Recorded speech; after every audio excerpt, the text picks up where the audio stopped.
श्रीराम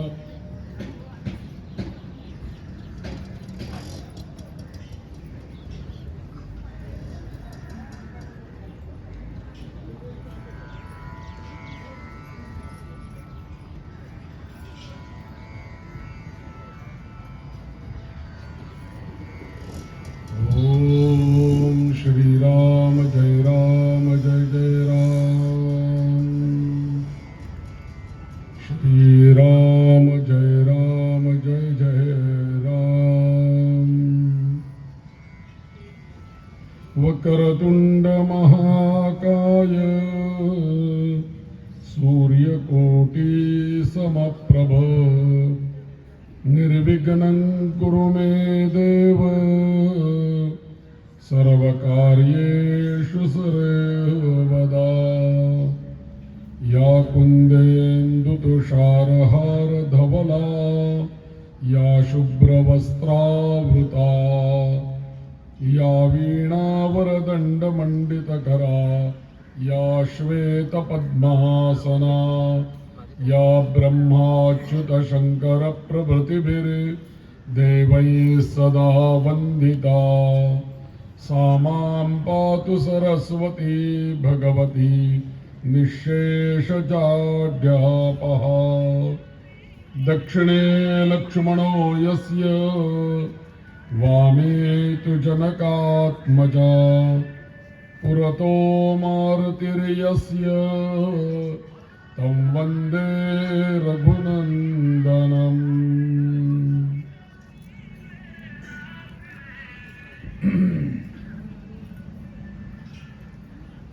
ज्या ज्या ठिकाणी मन जाय माझे त्या त्या ठिकाणी निज रूप तुझे मी ठेवितो मस्तक ज्या ठिकाणी तेथे तुझे सद्गुरु पाय दोनी मंगलमूर्ती माऊली ज्ञानेश्वर महाराज की श्री दादा महाराज की जय श्री राम जय जय श्री राम बजरंग बली की महारुद्र हनुमान की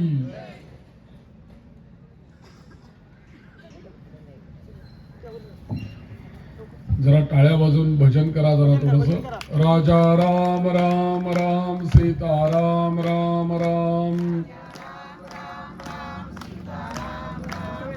राजा राम राम राम सीता राम राम राम राजा राम राम राम सीता राम राम राम राजा राम राम राम थोड़ा बारीक करून नका राजा राम राम राम सीता राम राम राम राजा राम राम राम सीता राम राम राम राजा राम राम राम सीता राम राम राम राजा राम राम राम सीता राम राम राम जय हनुमान जय हनुमान म्हणा जय हनुमान जय हनुमान जय जय बोलो जय हनुमान जय हनुमान जय हनुमान जय जय बोलो जय सिया राम जय हनुमान जय हनुमान जय जय बोलो जय हनुमान जय जय बोलो जय हनुमान जय जय हनुमान जय हनुमान जय जय बोलो जय हनुमान जय जय बोलो जय हनुमान जय जय बोलो जय हनुमान जय जय बोलो जय हनुमान जय जय बोलो जय हनुमान। सियावर रामचंद्र भगवान की जय। श्री राम।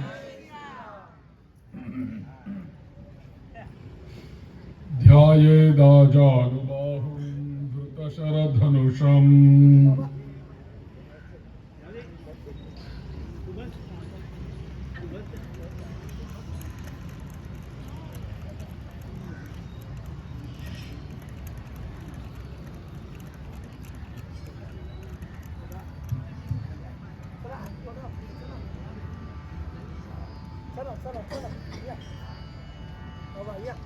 ध्यायेदाजानुबाहुं धृतशरधनुषं बद्धपद्मासनस्थं पीतं वासो वसानं नवकमलदलस्पर्धिनेत्रं प्रसन्नं वामाङ्कारूढसीतामुखकमलमिलल्लोचनं नीरदाभम् नानालङ्कारदीप्तं ददतमुरुजटा मण्डनं रामचन्द्रम् इति ध्यानम्।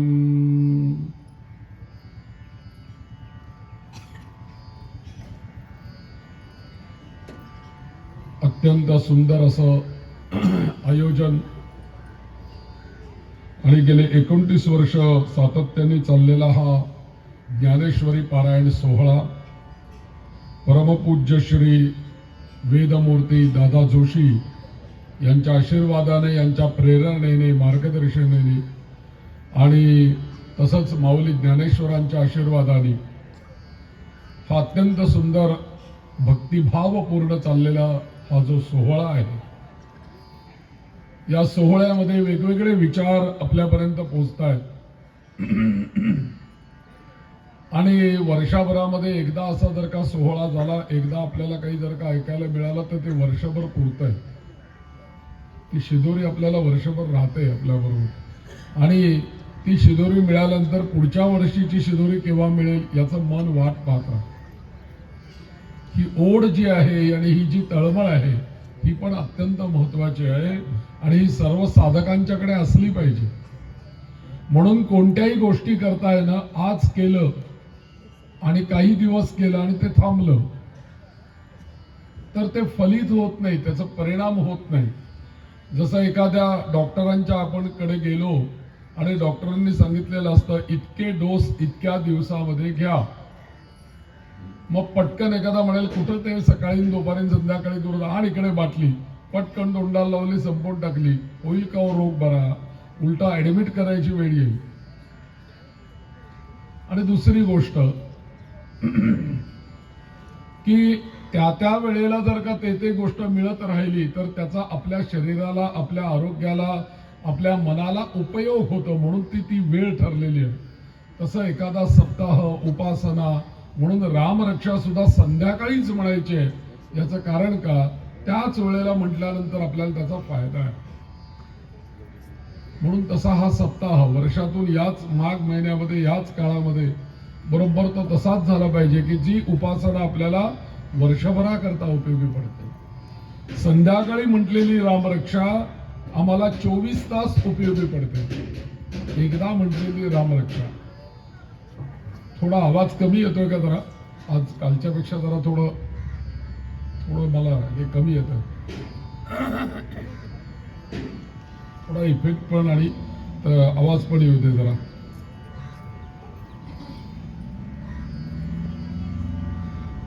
तर अशा वेळेला जरा थोडस पाहिजे असते, तर अशा वेळेला आपण ही उपासना सातत्याने करतो। उपासना उपासना उपासना म्हणजे तरी काय? उप म्हणजे जवळ आणि आसन असा शब्द आहे त्याच्यामध्ये। उप म्हणजे जवळ, ज्याची आपण उपासना करतो त्याच्या सातत्याने जवळ राहणं म्हणजे उपासना आहे। आणि तोच शब्द आपण दुसरीकडे पण वापरतो, आज माझा उपवास आहे। वास म्हणजे राहणे आणि उप म्हणजे जवळ। तर ज्याचा उपवास आहे, नेमकं होतंय काय की ज्याचा आपण उपास धरतो त्याच्यापासून बरेच लांब जातो आणि म्हणतो त्याचा उपास. आणि म्हणायचा चतुर्थी चतुर्थी चतुर्थी, पण गणपतीचा आपल्या उपासाचा काही संबंधच राहत नाही संध्याकाळचे मोदक मिळेपर्यंत. मग याला म्हणायचं चतुर्थी. पण उपास कशाला म्हणायचं? उपास असं आपण म्हणतो, पण वस्तुतः शब्द काय आहे? उपवास हा शब्द. उप म्हणजे जवळ आणि वास म्हणजे त्या देवतेच्या चिंतनामध्ये सान्निध्यामध्ये तो दिवस, ती वेळ हे व्यतीत करणं, याचं नाव उपवास आहे. म्हणून आपल्या पूर्वजांनी हे जे सगळे दंडक घालून दिले की सकाळी उठल्यापासून रात्रीपर्यंत करायचं तरी काय. सकाळी उठल्यापासून ते संध्याकाळी कल्पना करा की दिवस उजाडल्यानंतर एक प्रार्थना ठेवली आणि दिवस मावळताना रामरक्षा ठेवली. दिवस उजाडताना अंथरुणातनं उठतानाच श्लोक ठेवलाय आपल्याकडे. कुठला श्लोक ठेवलाय? कराग्रे वसते लक्ष्मी, कर मध्ये सरस्वती, कर मूले तु गोविंदम, प्रभाते कर दर्शनम. आपल्याच हाताचं दर्शन घ्यायचंय सकाळी. कराग्रे वसते लक्ष्मी. लक्ष्मी बोटांच्याकडे का ठेवली? कारण लक्ष्मी चंचल आहे. आपल्या हातावरती बोट चंचल आहे. त्याच्यापेक्षा स्थिर काय आहे? विद्या. कर मध्ये सरस्वती. आणि विद्या आणि लक्ष्मी या दोन्ही कोणाच्या अधीन आहेत? गोविंदांच्या. म्हणून गोविंदांचं स्थान त्यांनी मनगटापाशी ठेवलं. कर मूले तू गोविंदम, प्रभाते कर दर्शनम. आपल्याच हाताचं दर्शन घ्यायचं. इथपासून दिवस आमचा सुरू होतो ते संध्याकाळी रामरक्षा म्हणायची आहे आपल्याला. आता जरा थोडासा श्लोक तो बदलतो आपल्याकडे.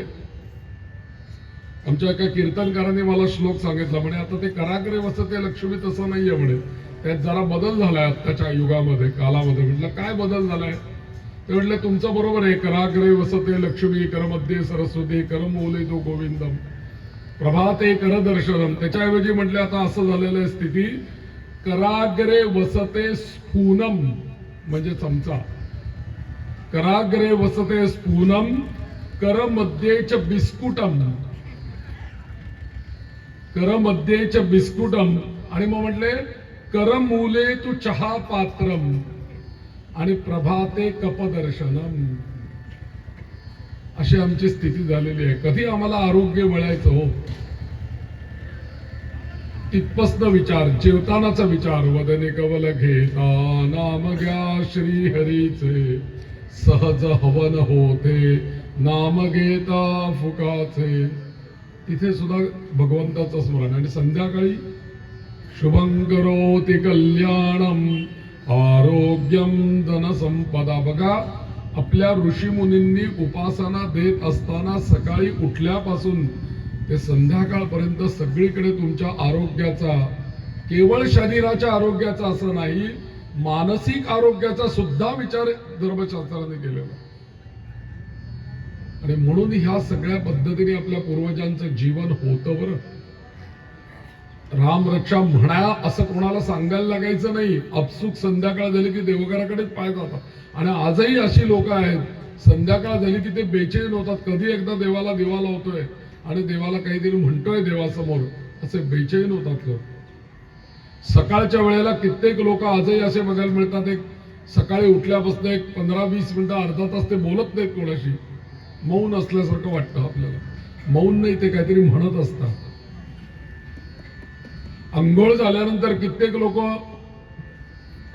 बोलत नाहीत काही वेळ. अंघोळीला सुरुवात केली, अंघोळ झाल्यापासून कपडे घालेपर्यंत ते काहीतरी तोंडाने म्हणत असतात. असे कितीतरी लोक आहेत आपल्याकडे. कुठे कुठे आपल्याला जिथे जिथे, काल मी सांगितलं ना, रामांचं नाव कुठे कुठे घ्यायचंय आपल्याला. मार्गामध्ये घ्यायचंय, झोपल्या असताना घ्यायचंय, घरामध्ये घ्यायचंय, बाहेर घ्यायचंय, सगळीकडे जिथे तुम्ही आहात तिथे राम नाम घ्या, असं त्या श्लोकामध्ये स्पष्ट सांगितलेलं आहे. आता या रामरक्षेचा जो प्राण भाग आहे त्याच्याकडे आपण वळूया.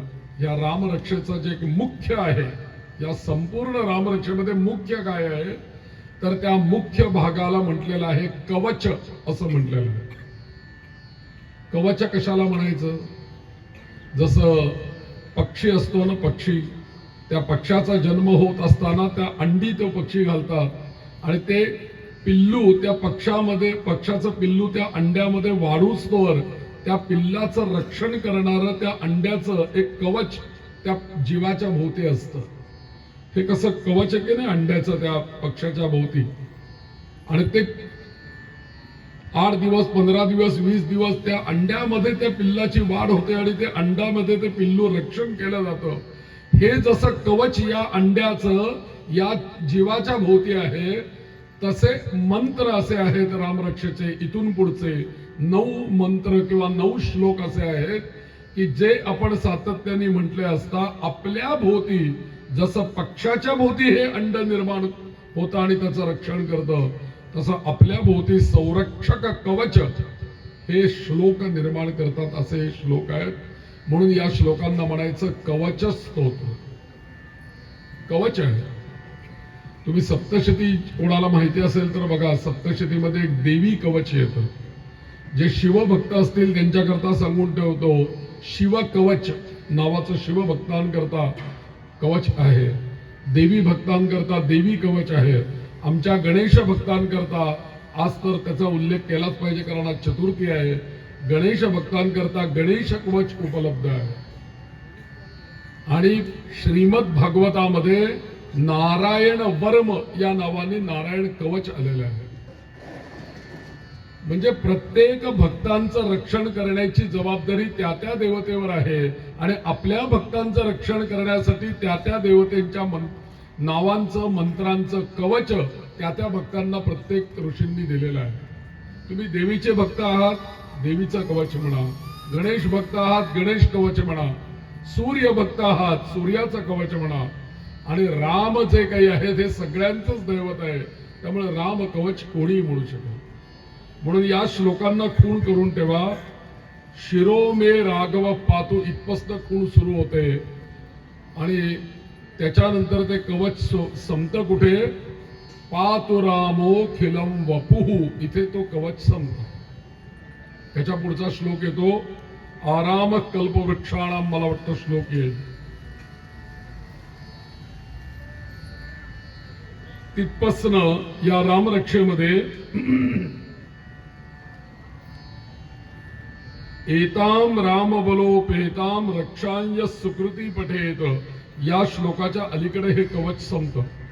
सर्वसाधारणपणे श्लोक क्रमांक 4 ते श्लोक क्रमांक 9 हे जे श्लोक आहे, म्हणजे 4, 5, 6, 7, 8, 9 6 किंवा 7 श्लोकांचंच हे कवच आहे. पण अत्यंत मर्मस्थान या रामरक्षेचं जर का कुठलं असेल तर ते हे कवच आहे. म्हणून याचा विचार करत असताना पहिला श्लोक इथे आला आणि मी कालच आपल्याला सांगितलं की या कवचाला, प्रत्येक कवचाला नाव आहे एक एक. तसं या कवचाला बुधकौशिक ऋषींनी नाव दिलंय वज्र पंजर कवच असं नाव दिलेलं आहे. वज्र पंजर कवच या श्लोकांना असं म्हणतात. कवचच आहे हे, रक्षण करणारेच मंत्र आहेत, पण या कवचाचं नाव त्यांनी वज्र पंजर दिलेलं आहे. मग याची सुरुवात कशी केली बघा. ओम राम रक्षात पटेत प्राज्ञः पापग्नीं सर्व कामदां शिरो मे राघव पातु भालं दशरथात्मजः कौसल्येयो दृशो पातु विश्वामित्र प्रिय श्रुति घ्राणं पातु मकत्राता मुखं सौमित्रिवत्सलः जिह्वां विद्यानिधिः पातु कंठं भरतवंदितः. आपल्या शिरोभागापासून पायापर्यंत प्रत्येक अवयवाचं रक्षण एक एक रामनाम करत गेलेलं आहे. आवाज कमी झाला परत एकदा.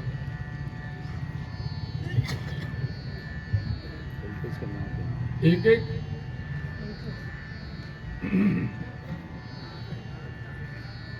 शिरोभागापासून ते पायापर्यंत एक एक अवयव, प्रत्येक अवयवांचं रक्षण या कवचामध्ये कसं मागितलंय बघा. आणि बुधकौशिक ऋषींनी ही रचना करत असताना रामांचं पूर्ण चरित्र रामायण या कवचामध्ये उलगडून आपल्याला दाखवलेलं आहे. जसं जसं तुम्ही पुढे जाल तसं तुमच्या लक्षात येईल की रामांचं जीवन जसं आहे तसं तसं त्यांचं नावही येतंय, तसं त्यांचं चरित्रही येतंय आणि आमच्या अवयवांचं रक्षणही त्यांच्याकडनं होतं.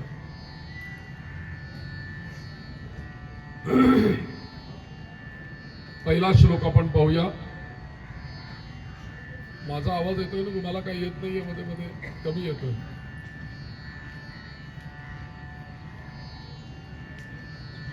ओम राम रक्षां पठेत् प्राज्ञः पापघ्नीं सर्वकामदाम्. असा हे पहिलं वाक्य येतं. राम रक्षां पठेत् प्राज्ञः पापघ्नीं सर्वकामदाम्.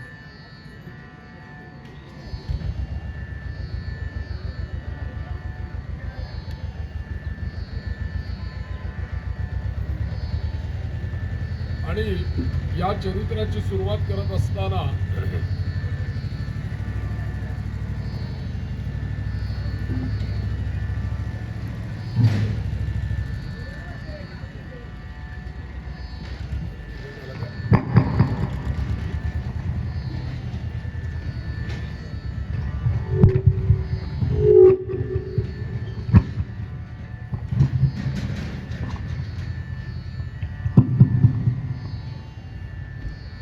श्रीराम श्रीराम. तर या संपूर्ण कवचाची रचना पाहिली आपण. शिरोमे राघव पादू भालन दशरथात्मजा. म्हणजे आमच्या शिरापासून ते पायापर्यंत सर्व अवयवांचं रक्षण या कवचामध्ये बुधकौशिक ऋषींनी मागितलंय. आणि हे मागत असताना वैशिष्ट्य असं आहे की प्रभू रामचंद्रांच्या जन्मापासून ते रावणाच्या वधापर्यंतचं रामायण या कवचामध्ये त्यांनी ठेवून दिलेलं आहे. काय रचना केली आहे रामरक्षेची, अभूतपूर्व रचना आहे. आणि म्हणून या सगळ्यात या कवचाची सुरुवात करत असताना जो पहिला शब्द त्यांनी ठेवला इथे तो अत्यंत महत्वाचा आहे आणि त्याच्यावरती आपल्याला थोडंसं बोलायला पाहिजे, म्हणजे मग आपल्याला हे कवच समजेल. पहिला शब्द असा ठेवला, एकैकम अक्षरम पूसाम महापातक नाशनम. एक जर का राम नाम घेतलं आपण की किंवा रामांचं चरित्र जे आहे त्यातलं एक एक अक्षर सुद्धा तुमच्या महापातकांचा नाश करणार आहे असं स्पष्टपणे इथे म्हटलेलं आहे. आता मला तुम्ही सांगा, पाप कशाला म्हणायचं आणि पुण्य कशाला म्हणायचं? आपल्याकडे ती व्याख्या केलेली आहे ना, परोपकाराय पुण्याय पापाय परपीडनम. हे संस्कृत मध्ये झालं, पण तुकाराम महाराजांनी अभंगातच हे सांगितलं, पुण्य पर उपकार पापते परपीडा. दुसऱ्याचं चांगलं करणं, भलं करणं हे पुण्य आहे आणि दुसऱ्याला त्रास देणं हे पाप आहे. हे तुकाराम महाराजांनी सुद्धा सांगितलंय. पण आपण आरती संपल्यानंतर म्हणतो बघा, तुम्हाला तो श्लोक आठवेल, कायेन वाचा मनसेंद्रियैर्वा बुद्ध्यात्मना वा प्रकृती स्वभावात करोमि यत् यत् सकलं परस्मै नारायणायेति समर्पयामी. रोज आरती झाल्यानंतर आपण घालीन लोटांगण म्हणताना म्हणतो. म्हणजे मग पाप जर का आहे तर पाप कोणत्या प्रकारचं नाहीसं करायचंय किंवा कोणतं पाप असतं तरी आपल्याकडे, याचा जर का आपण विचार केला तर या श्लोकाचा विचार करायला लागेल. कायेन वाचा, पहिलं पाप कुठे आहे? कायेन म्हणजे शरीराकडनं होणारी पाप. दुसरं पाप वाचा, वाणीकडनं होणारी पाप. तिसरं पाप मनसेंद्रियैर्वा, तिसरं पाप होतं ते आपल्या मनाकडनं होतं. तीनच प्रकारची पाप आपल्याकडनं घडत असतात. एक असतात कायिक पाप, शरीराकडनं घडणारी, वाचिक पाप वाणीकडनं घडणारी आणि मानसिक पाप मनाच्याकडून घडणारी. म्हणून कायेन वाचा मनसेंद्रियैर्वा. मग आता ह्याला जर का आपण म्हणाल की जरा थोडीशी अजून जरा व्याख्या सांगितली तर आम्हाला बरं होईल. आम्हाला माहित नाही शरीराकडनं काय काय पाप होऊ शकतात आमच्याकडनं काय पाप असतात शरीराची, म्हणून आम्हाला ती फेडावी लागतात. सोपं उत्तर दिलंय गरुड पुराणाने. त्यांनी सांगितलं की तुझ्या शरीराची जी काही पाप असतात ना, त्या पापामध्ये त्यांनी सांगितलं की हिंसा चौर्यंच, एखाद्या जीवाची हिंसा करणं किंवा एखाद्या ठिकाणी चोरी करणं हे तुमचं शारीरिक पाप आहे. इतकंच नव्हे, अवैध कर्म करणं, कोणतंही जे शास्त्र विहित कर्म नाहीये ते उगाच करणं हे शारीरिक पाप आहे. त्याच्यानंतर मग वाचिक पाप काय आहे? वाचिक पाप म्हणजे महत्वाचा सगळ्यात जर का वाचिक पाप आपल्याकडनं घडतं ते म्हणजे आपण एकत्र जमलो की जो तिथे नाहीये त्याची आठवण काढून त्याची निंदा करायला सुरुवात करतात. आहे की नाही? त्याला आपण आमच्या भाषेमध्ये गावाकडे तिकडे आमच्या कुचर ओटा असं म्हणतात, किंवा ग्रामपंचायतीचा ओट्यावर चला. मी तिथे गेलं की सुरूच, जो तिथे नाहीये त्याचा उद्धार 4 पिढ्यांचा. ही जी निंदा आपल्याकडनं घडते विनाकारण, तो येऊच तोवरच बरं का, तो आला की विषय बदलतो. पण तो जिथपर्यंत तिथे येत नाही तिथपर्यंत मात्र सगळेजण त्याच्यावरती तोंड सुख घेत असतात. असं होतं. तुमच्याकडे होतं काही नाही माहित नाही, आमच्याकडे पुण्याला होतं. तर वाचिक पाप म्हणजे दुसऱ्याची निंदा करणं. आणि दुसरी गोष्ट, आज आम्हाला सारखं पाप करायला लावणारा आमचा मंगळसूत्राप्रमाणे असणारा आमच्या जवळ आहे ना पवित्र, सदा पवित्र असलेला आमचा. ते म्हणजे आता आईबाप सुद्धा बदलतील कालांतराने. एकाने मला सांगितलं आईबाप सुद्धा बदलतील. म्हटलं कसे बदलतील? ते म्हटलं आता वडिलांची जागा मोबाईलने घेतली, तो मोबाईल. आणि गुरु सुद्धा बदलतील, गुगल गुरु. अशी आता स्थिती आहे. मोबाईल दाखवल्याशिवाय पोरग सुद्धा लहान 2 महिन्याचा 4 महिन्याचा खात नाही. 7-8 महिन्याचं पोरग, त्याला समोर कार्टून लावून ठेवती आई, मग ते खात आहे. कल्पना करा तुम्ही, म्हणजे आपण त्याला किती अटॅच आहोत. याच मोबाईलमुळे आज आम्हाला कानाला लावल्यानंतर आमच्याकडनं एक पातक सहजगत्या घडून जातं, खोटं बोलणे. तुम्ही निघालात का, आलात का? हो 5 मिनिटात पोहोचतो. तो असतो 50 मिनिटावरती, सांगतोय 5 मिनिटात पोहोचतो म्हणून. आलोच, तुमच्याचकडे निघालोय. अजून घरात कपडे घालायचा पत्ता नाही तर तुमच्याचकडे निघालोय. म्हणजे हा मोबाईलमुळे आपल्याकडनं हे खोटं बोलण्याचं काम, हे वाचिक पाप आहे. आणि तिसरी गोष्ट म्हणजे अपमान करणे कोणाचे, ज्याच्या मनाला लागेल असं आपल्याकडनं आपल्या वाणीतून उच्चार होणं हे वाचिक पाप आहे. आणि तीच सगळ्यात शेवटची गोष्ट गरुड पुराणाने सांगितलंय बरं का, कोणकोणत्या पापाकरता माझ्याकडे यम म्हणतो ठेवलेला आहे. चाबूक मोठा किंवा हंटर ठेवलेला आहे. कुठल्या याच्याकरता मी तुम्हाला शिक्षा करतो. तर तो जीव विचारतो यमाला की बाबा काय माझ्याकडनं अशी पातकं घडलीत म्हणून मला तुम्ही नरकात टाकताय, सांगा तरी काहीतरी त्याची फोड करून. तेव्हा त्यांनी सांगितलंय गरुड पुराणामध्ये की बाबा रे हे तू सगळं केलंय म्हणून तुला हे भोगायला लागतंय.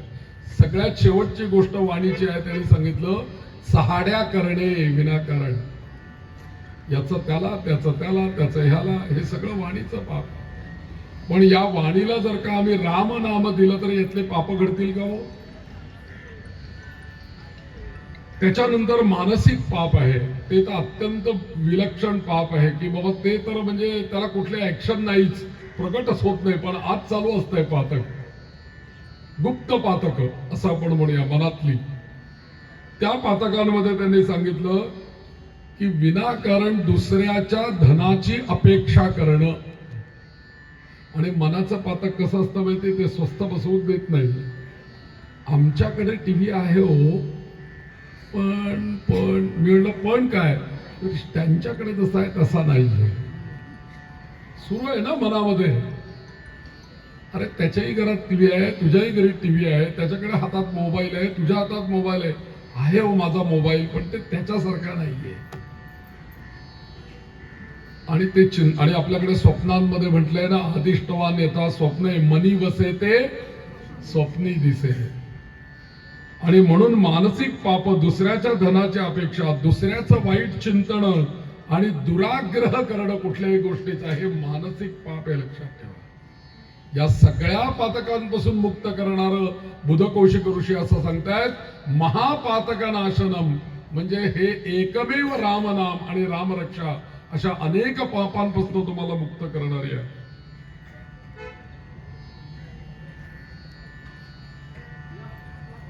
मी एक अभंग ऐकला होता रेडिओवरती, तो मला वाटतं बहुतेक निळोबा रायांचा अभंग आहे, पण मला तो आवडला म्हणून मी तिथे लिहून ठेवला रामरक्षेमध्ये, कारण पातक या शब्दांची तो अभंग मला जवळचा वाटला म्हणून. त्याने असं सांगितलं की पाप पाप जायचं म्हणजे काय. त्याने मराठीमध्ये छान अभंग आहे तो, मी म्हणून दाखवतो त्याची वाक्य. पापतया नाव परदारा गमन, पापते परधन अपहार. पापतया नाव परदारागमन, पापते परधन अपहार. पापतेची निंदा परपीड परद्वेष, पापते उपहास पुढीलांचे.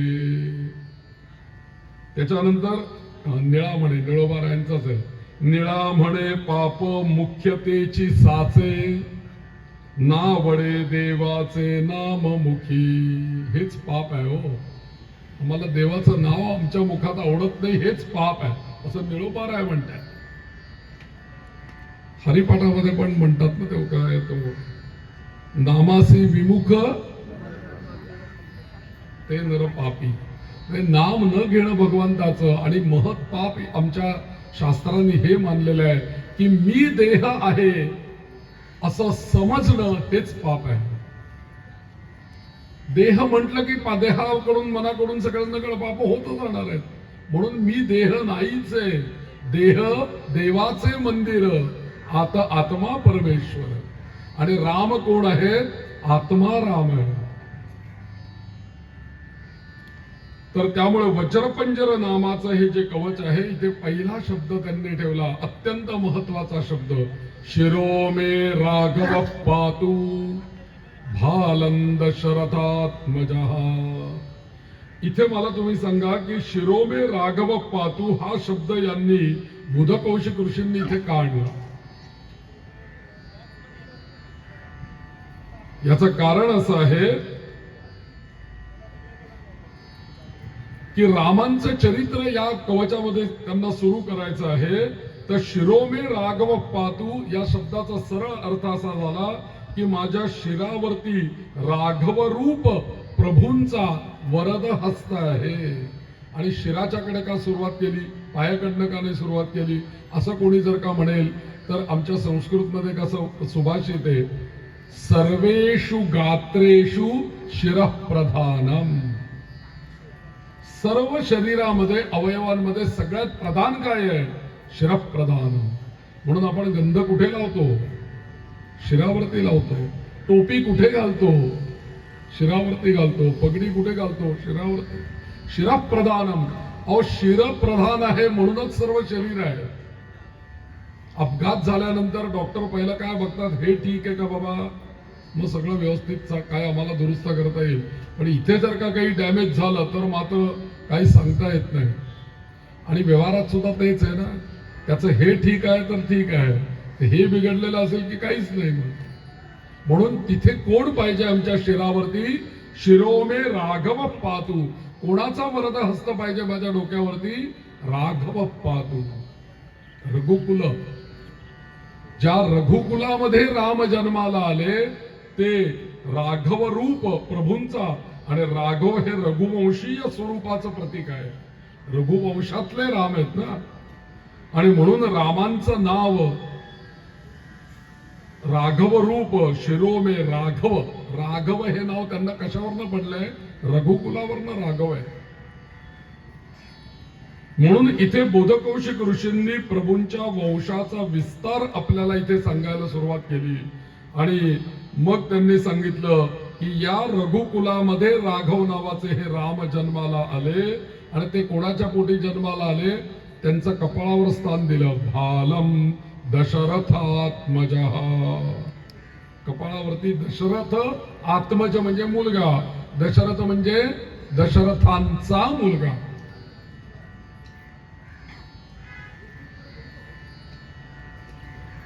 मला तुम्ही सांगा की रघुकुल या भगवंतांनी शोधलं.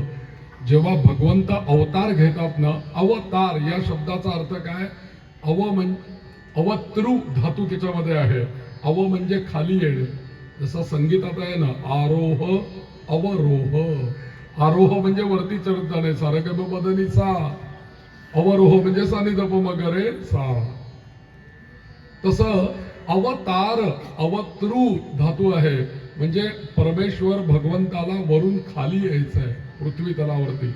यदा यदा ही धर्मस्य किंवा परित्राणाय साधूनाम विनाशाय च दुष्कृताम धर्म संस्थापनार्थाय संभवामी युगे युगे. याकरताच भगवंताने अवतार घेतले. पण जेव्हा भगवंत अवतार घेतात त्यावेळेला ते अवतार घेत असताना काय काय बघत असतील? मला तुम्ही सांगा, रामचंद्रांनी अवतार घेतला भगवान विष्णूंनी रामांचा, तो अयोध्येतच का घेतला? त्यावेळेस काय बाकीचा भारत नव्हता का? उत्तर प्रदेशच होता का? मग महाराष्ट्र त्यावेळेस कुठे होता? हिमाचल प्रदेश कुठे होता? तामिळनाडू कुठे होता? बंगाल कुठे होता? हे सगळं सोडून त्यांनी फक्त त्या उत्तर प्रदेश अयोध्येमध्येच का त्यांनी अवतार घेतला? याचं एकमेव कारण असं आहे की त्या अयोध्येतले सगळेजण जे काही प्रजाजन आहेत, त्या प्रजाजनांचं आचरण हे अत्यंत शुद्ध होतं. म्हणून त्यांनी ठरवलं की याच गावामध्ये मला जायचंय. अहो, ज्या गावामध्ये भगवंत येणार आहेत त्या गावातल्या लोकांचं पण पुण्य नको का? ज्यांना रामांचा सहवास लाभणार आहे त्यांचं पण पुण्य पाहिजे. एक असं सांगतात की त्या रघुकुलामधले एक राजा रामांच्या आधीचे, आणि त्यांच्याकडे यज्ञ परंपरा आहे, अनेक यज्ञ त्यांनी केलेले आहेत. पुण्य भगीरथ गंगा खाली आणणारे त्यांचंच कुल आहे. एक राजा त्यांच्या याच्यामध्ये असा होता आणि त्यांनी एक यज्ञ केला आणि त्या यज्ञाच्या वेळेला एक असे तपस्वी ऋषी त्या ठिकाणी येऊन पोहोचले. आणि काही काही लोकांचे नियम असतात. कोणाकडचं मी काही खाणार नाही म्हणजे नाही, कोणाकडनं पूजा घेणार नाही म्हणजे नाही, असे काही नियम असतात. तू कितीही काही पुण्यवान असो नाही तर काही अस, आमचा नियम आहे, आम्ही कोणाकडनं काही घेत नाही. ते ऋषी आले त्या यज्ञ मंडपामध्ये. राजा उठून उभा राहिला. ऋषी आले आणि त्या राजा जाऊन, या रघुकुलातले राजे म्हणजे रामांच्या आधीचे, आणि ते त्या ऋषींना असं म्हणतात की महाराज, आपण या ठिकाणी आलेले आहात या यज्ञामध्ये, तर आम्हाला तुमची पाद्यपूजा करण्याचं एक सौभाग्य द्या, सेवा करण्याचं. आम्ही यज्ञ करतोय. तर त्यांनी ऋषींनी त्या राजाकडे बघितलं, रघुकुलातल्या, त्याचं नाव मला आठवत नाहीये. तर त्या राजाकडे बघितलं आणि विचारलं की तुमच्या या यज्ञातली पाद्यपूजा मी घ्यावी अशी तुमची काय योग्यता आहे गावाची तुमच्या किंवा या प्रजाजनांची तुमची? तेव्हा त्या रघुकुलातल्या का राम जन्माला आले याचं उत्तर इथे आहे. आणि रघुकुलाला महत्व आहे, त्या कुलामध्ये ते जन्माला आलेले त्याला महत्व आहे. आणि त्यांनी एकच उत्तर दिलं, माझ्या या संपूर्ण अयोध्येमध्ये, राज्यामध्ये, माझी अयोध्या कशी आहे, माझ्या या संपूर्ण राज्यामध्ये नस्तेनो न कदर्यू न मद्यपाहा. हे वाक्य आम्हाला कधी आमच्या भारतात बोलायला मिळेल असं मी वाट बघतोय. त्यांनी काय सांगितलं, माझं राज्य कसं आहे, माझ्या राज्यातले लोक कसे आहेत. नस्तेनो, स्तेय म्हणजे चोरी करणारे चोर. माझ्या गावामध्ये चोरच नाहीये, कोणी चोरी करत नाही माझ्या गावात. बर, इतकं नव्हे, त्यांनी काय सांगितलं, न कदर्यू, माझ्या गावातली कोणी माणसं कदरू नाहीये, दानी आहे. राजा सांगतोय ऋषींना. कल्पना करा रघुवंश काय असेल आपल्याला एका वाक्यामध्ये समजून येईल. आणि पुढचं म्हणतो तो की नस्तेनो न कदर्यू न मद्यपाहा. माझ्या या गावातली कोणीही माणसं मद्यपी नाहीये, दारू पिणारे नाही, म्हणजे निर्व्यसनी माझी प्रजा आहे. एवढी माझ्या प्रजेची योग्यता आहे. तर महाराज, आपण आमच्याकडे आलेला आहात तर माझ्याकडनं पाद्यपूजा आपण घ्या. काय अधिकार असेल, काय रघुकुल असेल. अशा रघुकुलातले राघव राम, आणि अशा रघुकुलाला आपण ठेवायचं तरी कुठे मला सांगा? खांद्यावर ठेवायचं, मुखापाशी ठेवायचं, हृदयात ठेवायचं, कुठे ठेवायचं? अशा कुलाला आपण कुठे ठेवलं पाहिजे? आपल्या शिरावरती ठेवलं पाहिजे. म्हणून शिरो मे राघवाप्पा, पहिला शब्द रामरक्षातला महत्वाचा आहे. शिराचं रक्षण राघव नावाचे राम करणार आहे. नुसतं आपण म्हणतो त्या मंत्र पुष्पांजलीमध्ये साम्राज्यम भोज्यम स्वराज्यम वैराज्यम पारमेट्यम राज्यम महाराज्यवाद, स्पर्धा असते हो म्हणण्याची. आणि मी हे नुसतं म्हणायचं नाहीये, ही आमची राष्ट्रगीत आहे मंत्र पुष्पांजली. आपल्याला माहीतच नाही की राष्ट्रगीत आहे म्हणून. ते फक्त आरती झाल्यानंतर पटकन कधी संपतं, प्रसाद कधी येतोय याच्यात ते संपून जात आहे. पण वस्तुतः आरती झाल्यानंतरचं राष्ट्रगीत म्हणजे मंत्र पुष्पांजली. लक्षात घ्या तुम्ही. आमचं राज्य कसं पाहिजे? साम्राज्यम भौज्यम स्वराज्यम. स्वराज्य हा माझा जन्मसिद्ध हक्क आहे, हे वाक्य यातूनच आलेलं आहे. फक्त काय आहे की स्वराज्य हा माझा जन्मसिद्ध हक्क आहे सगळे म्हणू शकतात, तुम्ही पण म्हणू शकता, मी पण म्हणू शकतो, पण तो मी मिळवीनच याकरता लोकमान्य टिळक लागतात. ते महत्वाचं आहे ना. ते खाली लिहिलेलं असतं बारीक, वरती मोठं लिहिलेलं असतं स्वराज्य हा माझा जन्मसिद्ध हक्क आहे, पण ते खाली कंसात आमच्याकडे लिहिलंय पुण्यामध्ये. तुम्ही बघा कधी ते आलात तर, तो मी मिळवीनच खाली कंसात लिहिलं. त्याच्याकरता टिळक पाहिजे. मग ही साम्राज्यम, पण आमच्याकडे म्हणतानाच मंत्र पुष्पांजली कसं म्हणतात माहिती का? जम स्वराज्यम वैराज्यम पारमे जम असं म्हणतात. कुठे तो शब्द तोडायला पाहिजे? स्वराज्यम वैराज्यम असे शब्द आहे. जम स्वराज्यम वैरा, काय कमाल. मग कधी आम्हाला स्वराज्य मिळायचं, कधी आम्हाला अयोध्येसारखं आम्हाला रामराज्य आमच्या घरी यायचं? आम्ही मंत्र पुष्पांजलीच म्हणत नाही ना व्यवस्थित. रोज जर का मंत्र पुष्पांजली या भावनेने जर का म्हटली ना, तर भगवंताच्या कृपेने असं स्वराज्य निर्माण होईल. रोज आपण मागतोय देवाला हे दे. तर असं या रघुकुलामध्ये राम जन्माला आले. दुसरं त्याच्या पुढचं आलं भालम दशरथ आत्मजहा. म्हणजे आधी रामांचं सांगितलं रघुकुल राघव, आता दशरथ कोणाच्या पोटी जन्माला आले राम? दशरथांच्या पोटी. नेहमी लक्षात ठेवा की गुरु शिष्याची ओळख ही गुरूंमुळे असते आणि मुलाची ओळख ही त्याच्या वडिलांमुळे असते. शिष्याला कोणी ओळखत नाही, त्याच्या गुरुला ओळखतात लोक, आणि गुरुवरनं शिष्याची परीक्षा आहे. तसं मुलाला कोणी ओळखत नाही, त्याच्या वडिलांना ओळखतात. त्यांचा तो मुलगा आहे, याला फार महत्व आहे की नाही. आणि म्हणून शिरोभाग संपल्यानंतर त्याच्यानंतरचा महत्वाचा भाग काय येतो? भालम. आम्हाला घडवलंय कोणी? मला तुम्ही सांगा. पहिल्यांदा जेव्हा आम्ही आईच्या पोटामध्ये आलो, जीव म्हणून आम्ही जेव्हा आमचं शरीर आईच्या पोटामध्ये तयार झालं, पहिली गुरु या जगामध्ये जर का कोण असेल गुरुपीठ आमच्या करता, तर ते म्हणजे आमची मातृ देवता आहे. माता हे पहिले गुरु आहे आमचे. म्हणून आई सारखा दुसरा गुरु नाही दुसरा. न मातु परम दैवतम. आई सारखं दुसरं दैवत नाही आपल्याला. म्हणून पहिले संस्कार आम्हाला मिळाले ते आईकडनं मिळाले. पण जेव्हा आमचा जन्म झाला उदरातून, त्याच्यानंतर आम्हाला दुसरे संस्कार मिळाले ते आमच्या पित्याकडून मिळाले. म्हणून दुसरं दैवत, पहिलं मातृदेवो भव, दुसरं पितृदेवो भव. आणि या दोघांच्याकडून जे संस्कार शिल्लक राहिले ते आम्हाला कुठून मिळाले? कुलातून मिळाले, शिक्षकांकडनं मिळाले, गुरूंकडनं मिळाले. म्हणून त्याच्यानंतर आचार्य देवो, ही आमची संस्कृती आहे.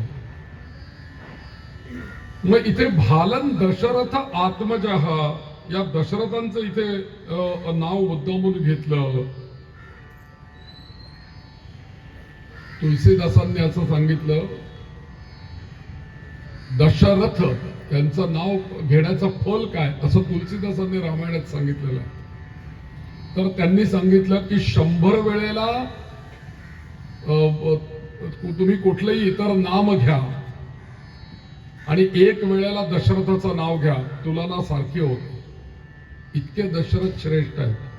त्यांची जो तपश्चर्या आहे ना, त्यांनी पुत्रकामिष्टी यज्ञ केलाय ना, त्या यज्ञामध्ये घे हे पायचं दान म्हणून यज्ञ देवता प्रकट झाली आहे आणि त्यांना पुत्र प्राप्ती झाली आहे ना, त्यांची तपश्चर्या आहे.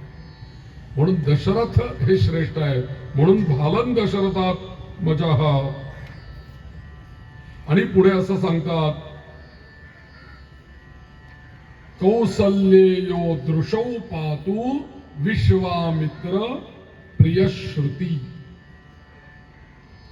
कपाळानंतर काय येतं लगेच? आपले 2 डोळे येतात. कोणी रक्षण करायचंय त्याचं? कौसल्येयो दृशौ पातु विश्वामित्र प्रियश्रुती. म्हणजे या दृष्टीवरती, तिच्या आतील तेजावरती, म्हणजे नुसती दृष्टी म्हणजे महत्वाची, डोळा महत्वाचा नाहीये, त्या डोळ्याच्या आत जे तेज आहे. नेहमी लक्षात ठेवा की आपण जे डोळ्यांनी बघतो, कानाने ऐकतो, तर कान काय, आपले डोळे काय, हे फक्त माध्यम आहे. त्या डोळ्याचा वापर करून बघणारी आतमध्ये गोष्ट वेगळीच आहे. मला तुम्ही सांगा, डोळे बंद झाल्यानंतर आपण स्वप्न बघतो की नाही? मग ते स्वप्न दिसतं कुठे आणि कसं?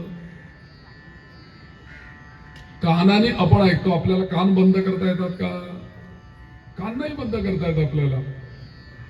कानाने सतत ऐका, पण कानाच्या माध्यमातून ऐकणारी कोणतरी आतमध्ये आपल्या शरीरात चैतन्य आहे. ते चैतन्य महत्वाचं आहे.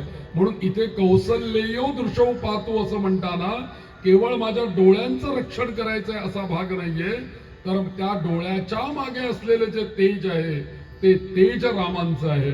म्हणून कौसल्येयो दृशौ पातु. आणि तुम्हाला माहिती आहे का, 3 प्रकारची माकडं दाखवतात की नाही? एक असं असतं, एक असं असतं आणि एक असं असतं. याचा अर्थ काय झाला?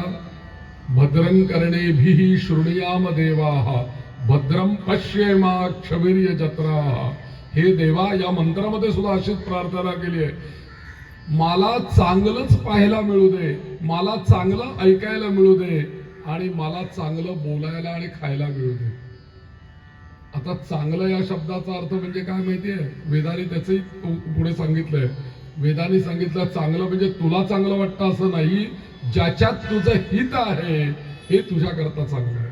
ज्याच्यात तुझं हित आहे हे पाहणं तू चांगलं आहे. म्हणून भद्रं पश्येमाः क्षवीर्य जत्राः. आमच्याकडे इथे एक जर का विचार केला आपण या रामरक्षेवरती, तर कौसल्येयो दृशौ पातु, इथे कौसल्या पुत्र रामांचं नाव इथे आणण्याचं कारण काय आहे? कारण कौसल्या कोण आहे रामांची? दशरथ कोण आहेत? पिता. आणि कौसल्या कोण आहे? माता. एक लक्षात घ्या, प्रभू रामचंद्रांचं आदर्श जीवन आहे.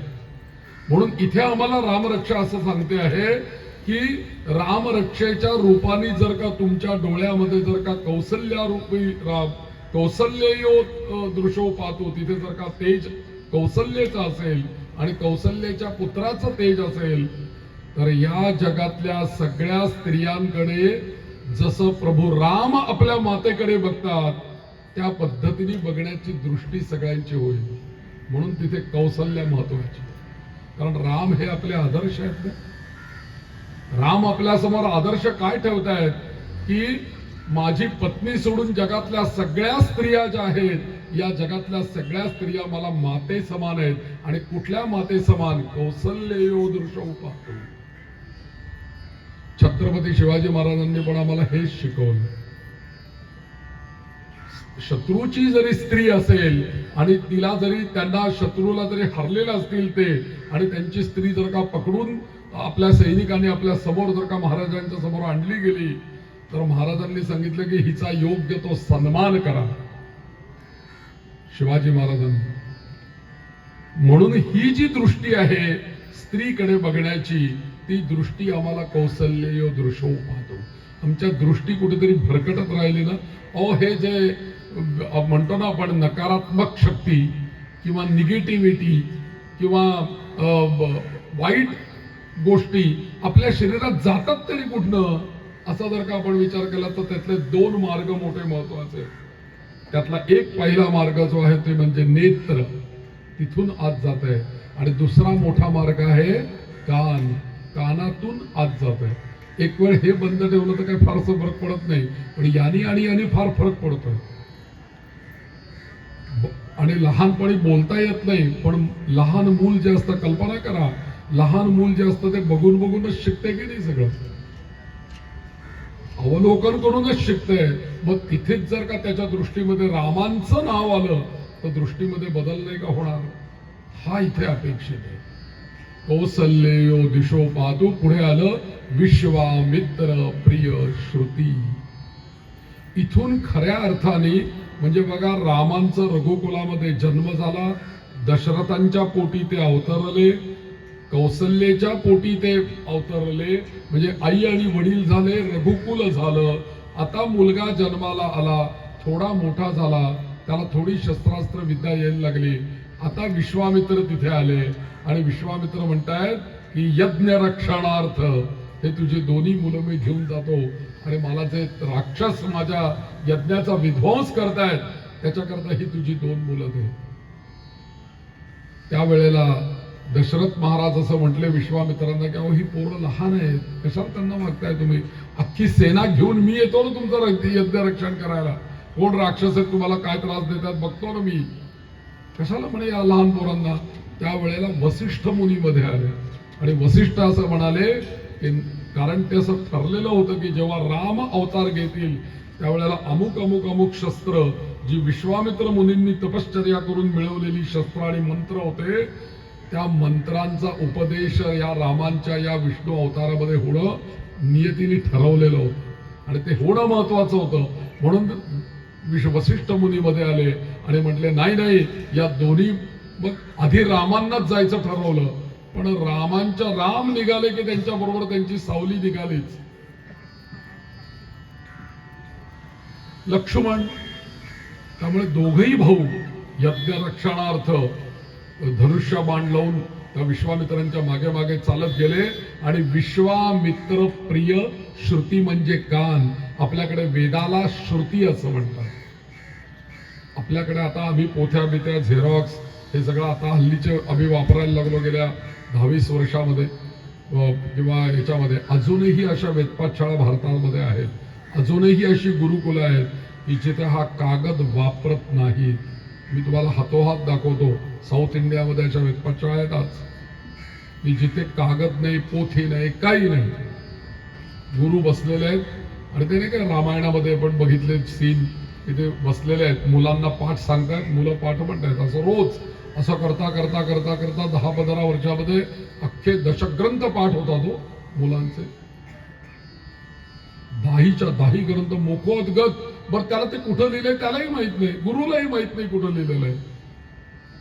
ही जी मौखिक परंपरा आहे, ही मौखिक परंपरा ही भारताची जुनी परंपरा. आणि या गुरूंच्या पासून जे शब्द निघाले ते कानामध्ये पडले आणि ऐकले शिष्यानी आणि ते प्रगट पुढे झाले, ते पुढच्या पिढीत गेले. अशी जी परंपरा येते याला म्हणतात श्रुती परंपरा. आणि विश्वामित्र प्रिय श्रुती इथे का म्हटलं? कारण विश्वामित्रांचं कानाला का नाव दिलं? कारण आपल्या कल्याणाचा मार्ग दाखवणारे या जगामध्ये कोण जर का असतील तर ऋषी आहेत. ऋषींनी आम्हाला आदर्श दिला आहे. मला कधी कधी असं वाटतं की जर का ऋषी मुनींनी असं काही आपल्याला धर्माचरण काही शिकवून ठेवलं नसतं, लिहून ठेवलं नसतं, तर आज आमचं आचरण कसं झालं असतं? बरं, हे ऋषी सांगतात म्हणजे आम्हाला धर्माचरण सांगतात, म्हणजे कसं सांगतात? शिक्षा करून सांगतात, रागवून सांगतात, ओरडून सांगतात. कसं सांगतात? वेदामध्येच ऋचा येते, शृण्वन्तु सर्वे अमृतस्य पुत्राः. अरे तुम्ही सगळे अमृताचे पुत्र आहात, या या या या आमच्याकडे बसा आणि आम्ही काय म्हणतोय ते तुम्ही ऐका. किती सांगितलंय सांग. अमृतस्य पुत्राः म्हणून ते आपल्याला ज्ञान देतात. असे विश्वामित्र ऋषी की ज्यांनी आणि प्रयत्नांची पराकाष्ठा केलेले जर का ऋषी कोण असतील ना तर ते म्हणजे विश्वामित्र. बाकीच्या ऋषींनी उपासना किंवा तप केलं, सगळं त्यांनी सामर्थ्य मिळवलं, पण प्रयत्नार्थी परमेश्वर हे जे काही आपण म्हणतो ना अगाध प्रयत्न, हे विश्वामित्रांकडनं घेण्याचं. त्रिशंकुला नुसता असं स्वर्ग प्राप्ती पाहिजे होती म्हणून त्याला सगळ्यांकडे तो फिरला, त्याला कोणी सांगितलं नाही की बाबा मी यज्ञ करतो जा तू स्वर्गामध्ये, असं कोणी सांगायला तयार नाही. कोणीतरी त्याला पिन मारली किंवा तो विश्वामित्र बसले त्यांनाच जाऊन विचार म्हणे. एक फोडी काढायची म्हणून त्यांनी त्या त्रिशंकूला विश्वामित्रांकडे पाठवलं होतं आणि विश्वामित्रांच्याकडे हा त्रिशंकू गेला. विश्वामित्रांनी यज्ञ केला आणि यज्ञ केल्यानंतर पराकाष्ठ प्रयत्न करून यज्ञ केला आणि त्रिशंकूला सदेह स्वर्गाला पाठवला विश्वामित्रांनी. इतकं सामर्थ्य विश्वामित्रांचं आहे. हा जो गायत्री मंत्र म्हणतो ना आपण, हा गायत्री मंत्राचा मुळामध्ये दर्शन आणि गायत्री मंत्राचे द्रष्टे विश्वामित्र ऋषी आहे. मग त्या विश्वामित्र मुनींनी केवळ शस्त्रच दिली का रामांना? शस्त्र नाही दिली, त्या शस्त्राबरोबर मंत्रही दिले की हा मंत्र हे शस्त्र, हा मंत्र हे श्रेष्ठ. हे ज्ञान त्यांना रामांना कसं दिलं? श्रुती परंपरेने. म्हणून विश्वामित्र प्रिय श्रुती.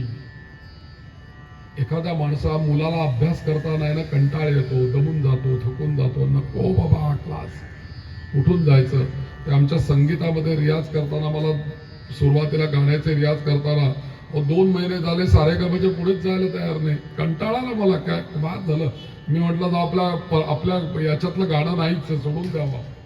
रोज आपलं सा रे हेच लावत अर्धा तास हेच. कंटाळा येतो, नको वाटतं शिक्षण. असा ज्या वेळेला कंटाळा येतो ना, त्यावेळेला आपल्याला विश्वामित्रांसारखे कोणीतरी भेटतात आणि ते आपल्याला उपदेश करतात. अरे बाळा, आत्ता कंटाळू नकोस, नंतर हेच तुला आनंद देणार आहे. मग जेव्हा मला कळलं की सरगम आपल्या कंठातनं यायला लागली, तो जो आनंद होता, तो आनंद येण्याकरता मला हे कष्ट करणं गरजेचं आहे. तसं या विश्वामित्रांनी रामांना रावणाचा वध होणं हे गरजेचं आहे. त्याच्याकरता त्यांचा अवतार आहे. 14 वर्ष वनवास त्यांना काढायचा आहे. हे सगळं आधी ठरलेलं आहे आणि त्याप्रमाणे त्यांचं जीवन जर का जायचं असेल तर त्यांना विश्वामित्र प्रिय श्रुती, विश्वामित्रांसारखे मुनी त्यांना उपदेश करणं गरजेचं होतं आणि म्हणून विश्वामित्र प्रिय श्रुती. आता पुढे आलं बघा, घ्राणम पातू मखत्राता. आता घ्राण म्हणजे काय?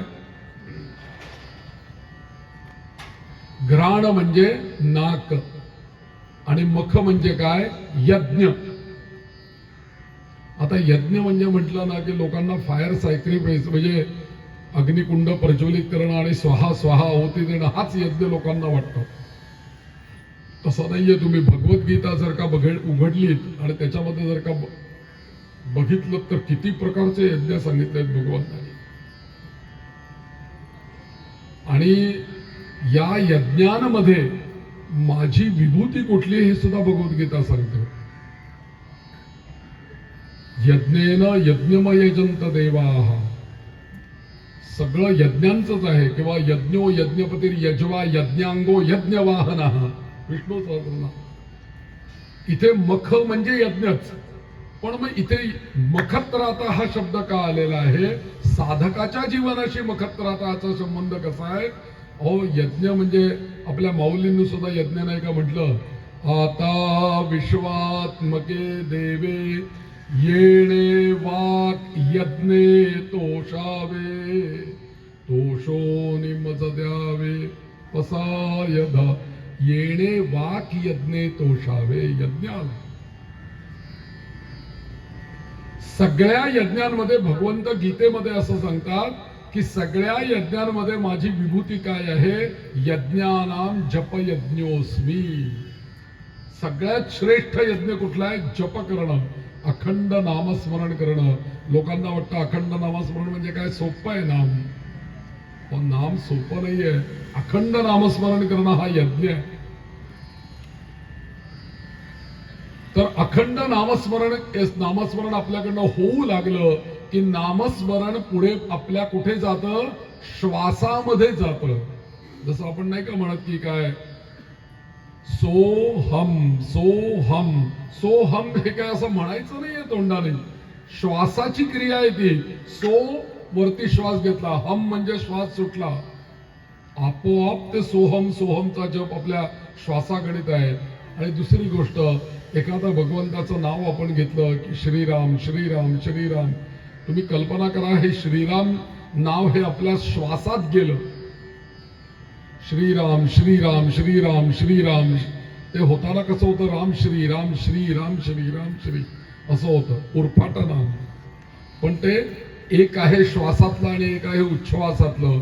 जेव्हा त्या श्वासामध्ये ते नाम जातं तेव्हा त्याला काय म्हणतात, यज्ञानाम जप यज्ञोस्मी. असा साधकाचं या रामरक्षेच्या रूपाने देवा रामा तू हे नाम माझ्या श्वासामध्ये घेऊन चल, आणि असा जो श्वासरूपी माझ्याकडनं अखंड या नामस्मरणाचा यज्ञ होईल ना, त्या यज्ञाचं तू तुझ्याकडनं रक्षण होऊ दे. म्हणजेच मरेपर्यंत माझ्याकडनं हा श्वास घेतला जाणार आहे, सोडला जाणार आहे, याला एक यज्ञाचं स्वरूप येऊ दे.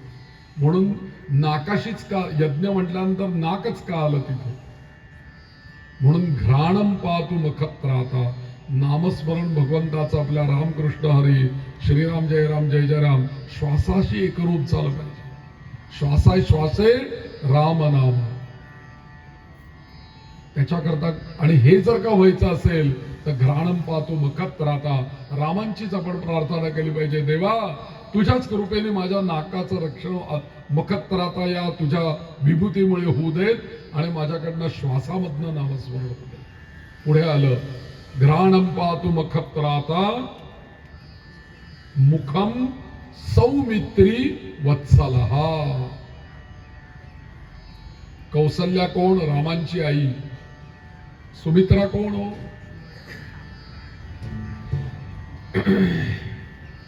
लक्ष्मणाची आई. आणि इथे म्हणतायत सौमित्री.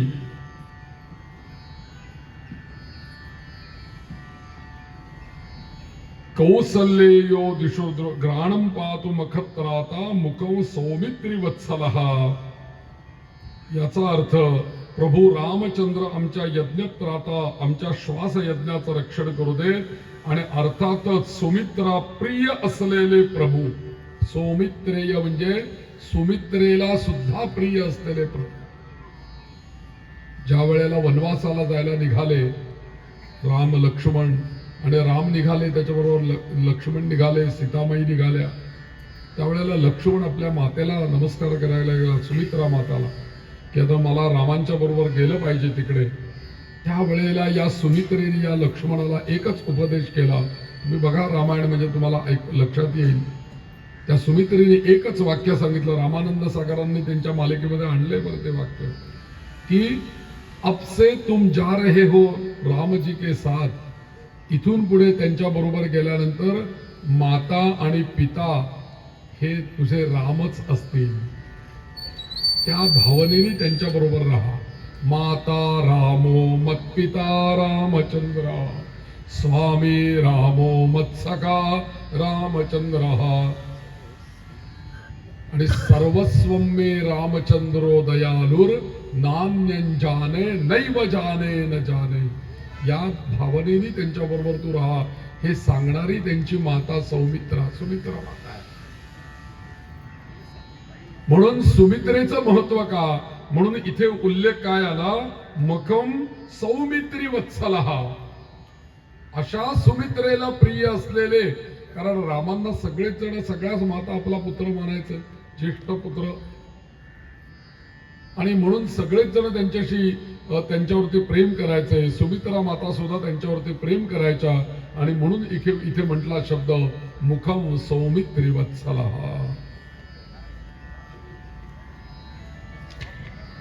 मुखम सौमित्री वत्सलः.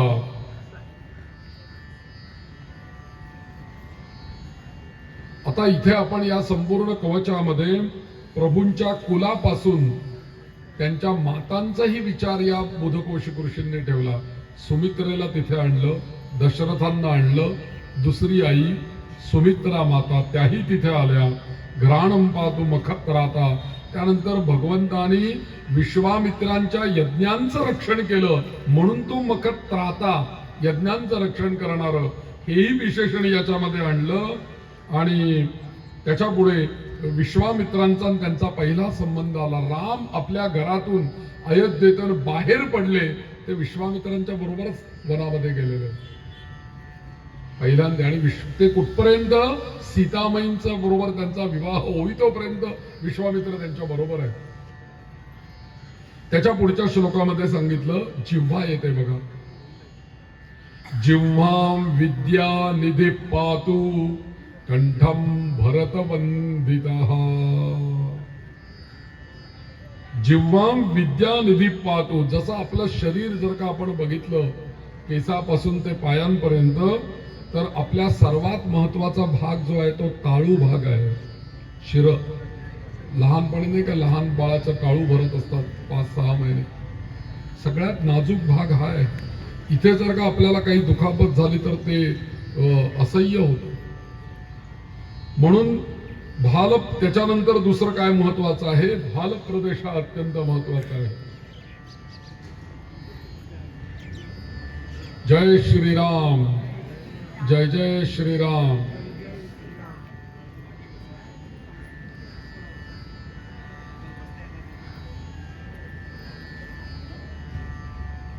जिह्वां विद्यानिधि पातु कंठं भरतवंदितः. स्कंधौ दिव्यायुध पातौ भुजौ भग्ने शकारमुखः. इथे त्यांनी आपल्या जिव्हेवरती विद्यानिधी राम यांना तिथे आणलं. कारण विद्या ही ग्रहण केल्यानंतर त्या विद्येचं उच्चारण करणारी आपली जिव्हा आहे.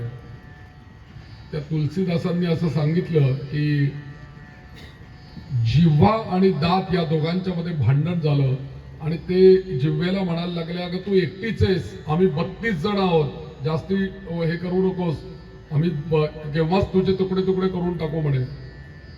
तर ती जिव्हा त्या दातांना म्हटली की तुम्ही माझ्यापासून सावध राहा, कारण मी एक शब्द फक्त काढायचा अवकाश आहे, तुम्ही 32च्या 32 बाहेर या. म्हणून जिव्हां विद्या निधी पातु. काय बोलायचं, कुठे बोलायचं आणि कसं बोलायचं हे ठरवणारी जिव्हा आहे. आणि विचारपूर्वक बोलणं हे महत्वाचं आहे.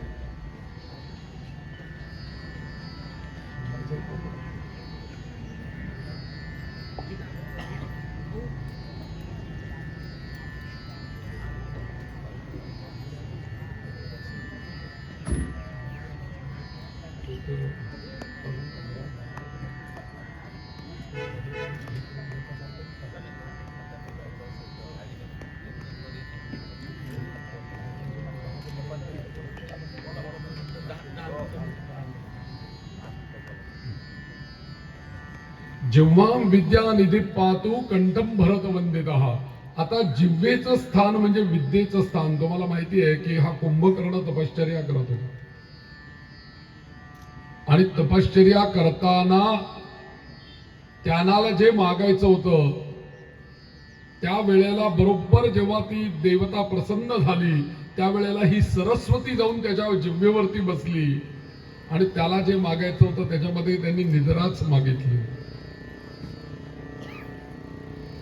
आणि कुंभकर्णाने असं सांगितलं निद्रेला की पहा म्हणे ती निद्रा त्याला सोडायला तयार नाही कुठे, त्याला युद्ध करायचं होतं.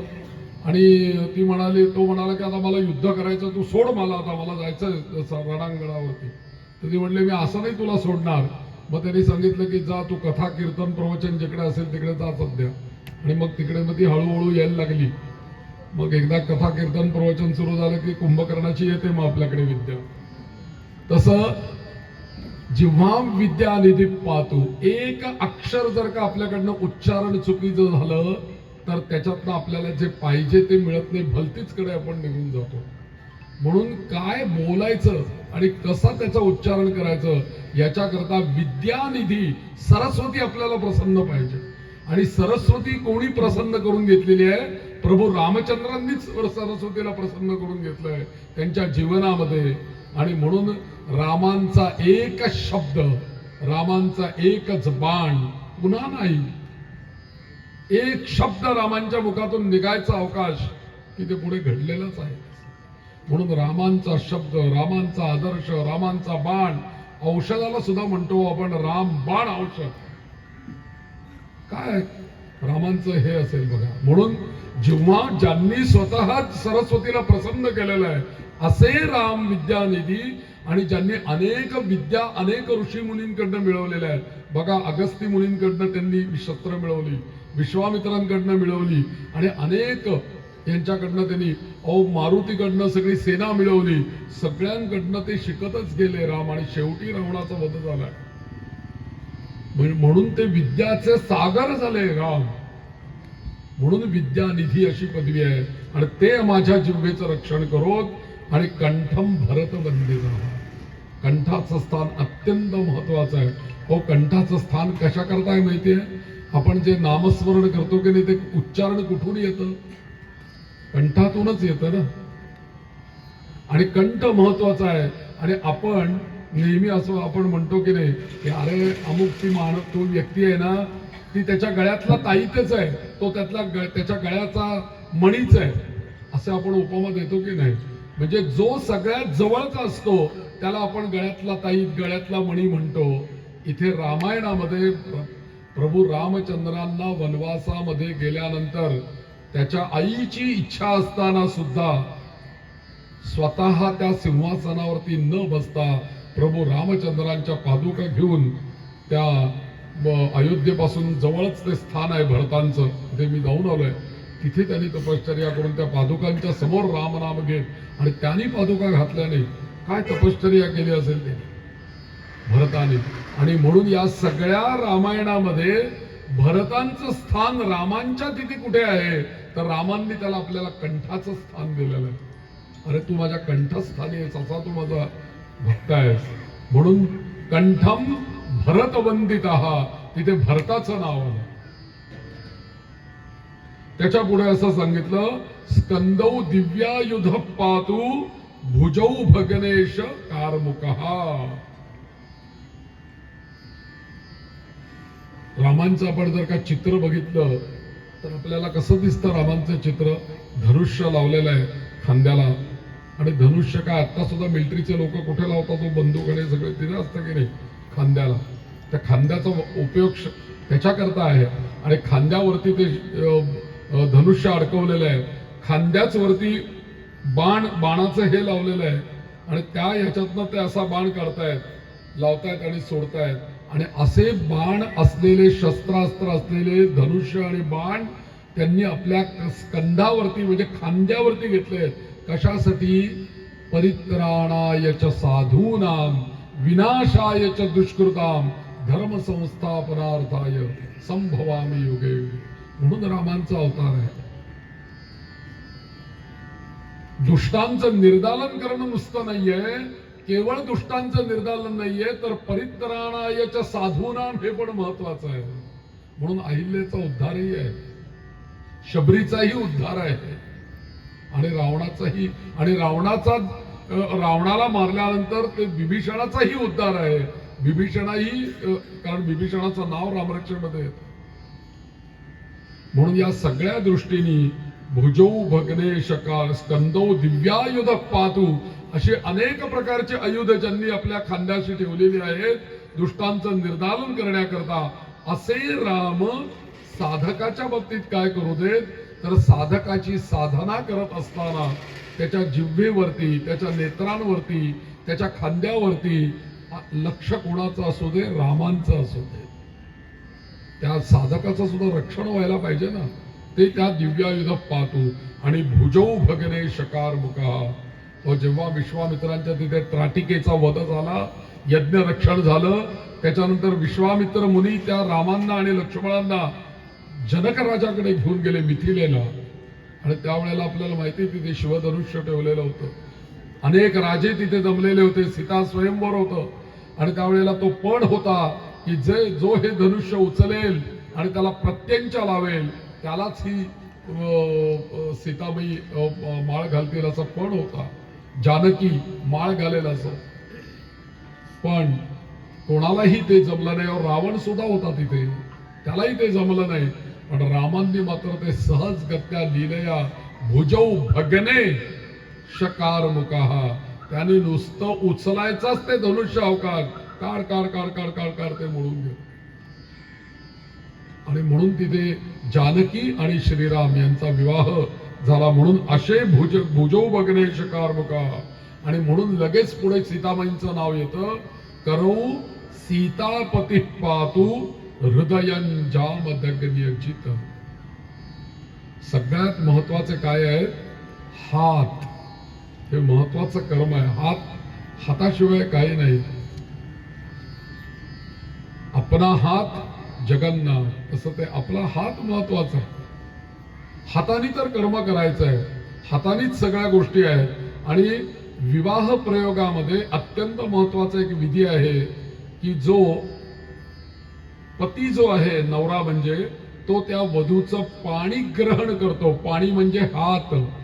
आणि खऱ्या अर्थाने त्या अग्नीच्या साक्षीने जेव्हा तो त्या वधूचा हात पकडतो, त्यावेळेला ते दोघं जण पती पत्नी झालेले आहेत असं धर्मशास्त्र मान्यता देते. म्हणजे तो काय पकडलं जातं तिथे? करौ सीतापती पातू. श्रीरामांनी जानकीचा हातच पकडलेला आहे ना विवाह झाला त्यावेळेला. आणि म्हणून करौ सीता. आमच्याकडे साधकाच्या जीवनामध्ये करौ सीतापती पातू याचा अर्थ आम्ही काय लावून घ्यायचा आहे? आमच्या हातातून अशी काही कर्म घडू देत देवा की जी कल्याणाची असतील, माझ्याही आणि लोकांच्याही कल्याणाची अशी कार्य आमच्याकडनं घडू देत, याकरता आम्हाला तू सुबुद्धी दे. म्हणून करो सीतापती पातू. आणि पुढचं वाक्य येतं, हृदयं जामदग्न्य जित. जामदग्नी जित म्हणजे काय? जमदग्नींचा पुत्र परशुराम.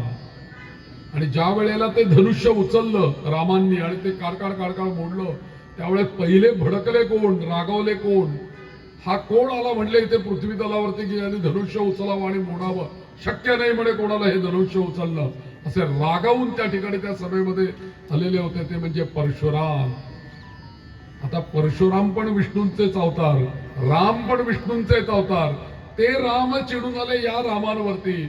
आणि अशा रामांनी समोर आल्याबरोबर प्रभू रामचंद्रांनी स्वतःच्या अवतार कार्याची ओळख फक्त त्या परशुरामांना करून दिली आणि तात्काळ त्यांचा राग शांत झाला. म्हणजेच परशुरामांचं हृदय जिंकलं. हृदय जामदग्न्य जित, त्यांचं हृदय जिंकलं. एका अर्थाने काय साधकाने आपल्या जीवनामध्ये काय अर्थ लावायचा या वाक्याचा माहितीये? सगळ्यात जास्ती साधकांची साधना खंडित होते ती या षड्रिपूंमुळे. पण त्या षड्रिपूं मधला सगळ्यात जास्ती छळणारा शत्रू कोण आहे माहितीये? काम, 2 नंबरचा क्रोध. आणि सगळ्यात क्रोध कोणाकडे आहे? जमदग्नी कुलामध्ये क्रोध आहे. दुर्वास मुनी, कोणालाही थरकापच होणार दुर्वासांचं नाव घेतलं की. दुर्वास म्हणजे दूर आवाज, आमच्या जवळ नकोच ते, इतकं घाबरतात लोक. कधी शाप देतील आणि कधी भडकतील काय सांगता येत नाही. तसंच हे परशुराम, भयंकर भडक काम यांचं. तर ज्या साधकांना जामदग्न्य जित या शब्दाचा अर्थ जे साधक आहेत या साधकांनी स्वतःच्या जीवनामध्ये जसं प्रभू रामचंद्रांनी आपल्या स्मित हास्याने, फार काही बोलायला लागलं नाही रामांना परशुरामांची की मी असा आहे, मी तसा आहे, मग मी दशरथांचा मुलगा आहे, मग रघुकुलात आलो, मग असा अवतार घेतला, मग मला या देवतांनी विनंती केली म्हणून. एवढी काही इंट्रोडक्शन द्यायची आवश्यकता पडली नाही तिथे. नुसत्या आपल्या स्मित हास्याने नुसते राम परशुरामांच्या समोर जाऊन उभे राहिले. परशुरामांना कळून गेलं की हे कोण आहे. आणि म्हणून अशा पद्धतीने रागाला जिंकणं हे एक प्रकारे रामांनी. केवळ रागाला जिंकायचं म्हणजे काय हाणामाऱ्या करूनच रागाला जिंकायला लागतं असं नाहीये. आपल्या अस्तित्वाने, वर्तनाने सुद्धा क्रोधाला जिंकता येतं, हे आपल्याला इथे या रामांनी दाखवलं. हृदयं, म्हणून आपल्या हृदयामध्ये, मगाशी मी सांगितलं मानसिक पाप, त्याच्यामध्ये क्रोध हा एक पाप आहे. त्या क्रोधामुळे सगळी पातकं घडतात. साधकांनी हे लक्षात ठेवलं पाहिजे. आम्हाला जामदग्नी जित, जसं या रामांनी या जमदग्नींना जिंकलं, क्रोधाला जिंकलं, तसं आम्हालाही आमच्या जीवनामध्ये क्रोधाला जिंकता आलं पाहिजे. हे रामरक्षा आम्हाला शिकवते. आणि पुढे असं सांगते, मध्यम पातु, एवढं एक मी चरण सांगतो आणि थांबतो बरं. मध्यम पातु खरध्वंसी नाभिम जांबवदाश्रय. अत्यंत महत्वाचा. आपण बघा डोक्यापासून सुरुवात केली ते आता नाभीपर्यंत आपण येऊन पोहोचलो. मध्यम पातु खरध्वंसी. मध्यम पातु या शब्दाचा अर्थ हृदयापर्यंत तर आपण आलेलोच आहे. हृदयं जामदग्नी जित. स्कंद झाले, मुख झालं, कान झाले, डोळे झाले, नाक झालं, कपाळ झालं, डोकं झालं. आता राहिलाय कुठला भाग? हृदयापासून ते नाभीपर्यंतचा जो हा भाग आहे तो मध्यम, हा मध्य भाग आहे आपला. आणि म्हणून तिथे काय म्हटलं? मध्यम पातु खरध्वंसी. इथे आमच्या रामाने या भागाचं पण रक्षण करावं. खरध्वंसी. आणि नाभीपर्यंत पोहोचलो आपण. नाभीम जांबवदाश्रय.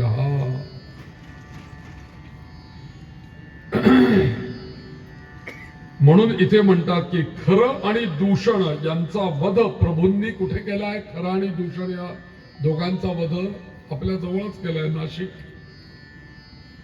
नाशिक मध्ये ज्या वेळेला राम आले पंचवटीमध्ये, त्यावेळेला तिथे 2 राक्षस होते. खरं आणि दूषण या दोघांचाही नाश यांनी केलेला आहे आणि यांचा वध केला, नाशिक येथे असताना केला. आणि म्हणूनच इथनं आपण कथासूत्र लक्षात घ्या की प्रभू रामचंद्रांचं रघुकुल, त्याच्यानंतर असे गेले विश्वामित्रांकडे, इथनं विद्या घेतली, लग्न झालं, लग्न होऊन पुन्हा अयोध्येमध्ये आले, वनवासाला बाहेर पडले, पंचवटीमध्ये आले आणि पंचवटीमध्ये खरं आणि दूषण या दोघांचा वध केला. असे खरं आणि दूषण या दोन्ही राक्षसांचा वध करणारे जे कोणी प्रभू रामचंद्र आहेत ते माझ्या या मध्या भागाचं रक्षण करावं. इथे आता काय झालं की 2 राक्षसांची नावं आली, खरं आणि दूषण. मला तुम्ही सांगा की अनेक नावांपैकी किंवा अनेक चरित्रापैकी इथं दुसरं काही योजना इथे चालली असते ना वृत्ताप्रमाणे. मग खरं आणि दूषण, जसं मधु आणि कैटभ 2 आहेत ना, जोडी आहे ती, तसं खरं आणि दूषण हे सुद्धा जोडी आहे.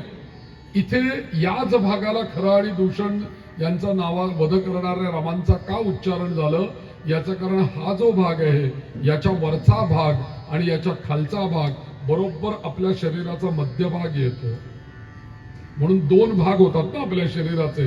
म्हणून खरं आणि दूषण या दोघांचा वध करणारे राम माझ्या दोन्ही शरीराच्या या महत्वाच्या भागांचं रक्षण त्यांच्याकडनं होऊ दे. आणि नाभिन जांबवदाश्रय. एकच जांबवंतांचं महत्वाची गोष्ट काय आहे? जांबवंत हे ब्रह्मदेवाचे मानसपुत्र आहे.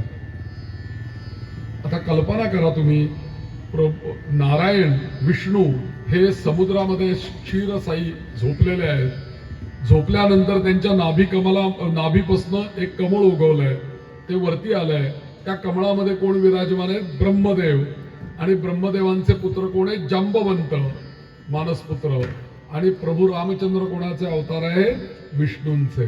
म्हणजे बघा, विष्णू असेच विष्णूंचे अवतार राम आणि ब्रह्मदेव त्यांच्याच मधनं निघालेले त्यांचे पुत्र जांबवंत. म्हणजे आता रामांचं आणि जांबवंतांचं नातं काय झालं? आणखीन एक महत्वाची गोष्ट, या जांबवंतांचा या रामायणातलं श्रेष्ठ कर्तृत्व असं आहे की हनुमंतांना बुद्धीची कामं त्यांनी खूप केली. लंकेला जाईस तोपर्यंत किंवा लंकाला उड्डाण करेपर्यंत सुग्रीव आणि वाली यांचं युद्ध चालू असताना प्रभू रामचंद्रांना बाण मारायचा, तो वालीला मारायचा आहे. पण रामांचा सुद्धा हे झालं की नक्की बाण कोणाला मारायचा? दोघं दिसायला सारखे आहेत. मी जर का बाण मारला आणि तो नेमका सुग्रीवाला लागला, मला मारायचंय वालीला, तर भलता अनर्थ होईल. मला कळणार कसं की वाली कुठला आणि सुग्रीव कुठला? हनुमंतांच्या झटकन बुद्धिमतां वरिष्ठम, बुद्धीमध्ये त्यांच्या लगेच तुळशीची माळच घेऊन ते गेले, सुग्रीवाच्या गळ्यात घातली आणि सांगितलं की महाराज देवा, हा माळ घातलेला जो आहे तो तुमचा, त्याला बाण मारायचं नाही. माळ न घातलेला जो आहे तो तुमचा नाही, त्याला मारा पण. म्हणजे तेव्हापासून ते आलं बरं, ज्याच्या गळ्यात माळ तो भगवंताचा. आणि म्हणून मग या सुग्रीवाला राज्य मिळाला. याच्यात सगळ्या जांबवंतांचं कार्य खूप मोठं आहे. आणि या जांबवंतांचं अजून एक कार्य महत्वाचं आहे की मारुतीला, हनुमंतांना असा शाप मिळालेला होता. कोणाचा? दुर्वास मुनींचा शाप मिळालेला होता. कारण का? लहानपणीचे त्याचे जे काही ऋषींचे खेळ उद्योग होते, त्याच्यामध्ये एक दिवशी दुर्वासांनाच मारुतीने उचललं आणि या पर्वतावर त्या पर्वतावर नेऊन ठेवलं. ते ध्यानामध्ये, त्यांना काही लक्षात आलं नाही. त्यांना म्हटलं आपण आपलं अजून उच्च ध्यान लागलं, आकाशात आपण गेलो इकडनं तिकडे. त्यांनी काय डोळे उघडले नाही, डोळे उघडल्यावर त्यांच्या लक्षात आलं की मी तिथे बसलो होतो, इथे आलो, हे कसं काय झालं, हे कोणी केलं, मारुतीने. मारुतीला ताबडतोब शाप दिला की याच्या सगळ्या तुझे गुण आहेत, जेव्हा तुला शक्ती पाहिजे असेल त्यावेळेला तुझ्या शक्तीचा विसर पडेल. आणि म्हणून मारुतीराच्या समुद्र किनाऱ्यावरती जाऊन सगळ्यांबरोबर उभे होते आणि सगळेजण चर्चा करत होते कसं जावं पलीकडे, लंकेत जायचंय तर जायचं कसं, तेव्हा हा विचार ते पण करतायत कसं जावं पलीकडे. तेव्हा जांबुवंत तिथे उभे होते आणि जांबुवंतांनी इकडे तिकडे बघितलं आणि हनुमंतांच्याकडे पायापासून डोक्यापर्यंत पाहिलं आणि सांगितलं की कसं जावं म्हणजे काय, म्हणले तुम्हीच जाणार आहात पलीकडे.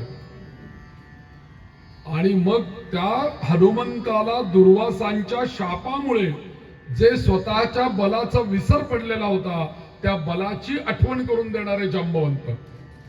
आणि ती आठवण करून दिल्याबरोबर हनुमंतांना वेळ काय लागतोय हो, कोटीच्या कोटी उड्डाणे झेपावे उत्तरेकडे.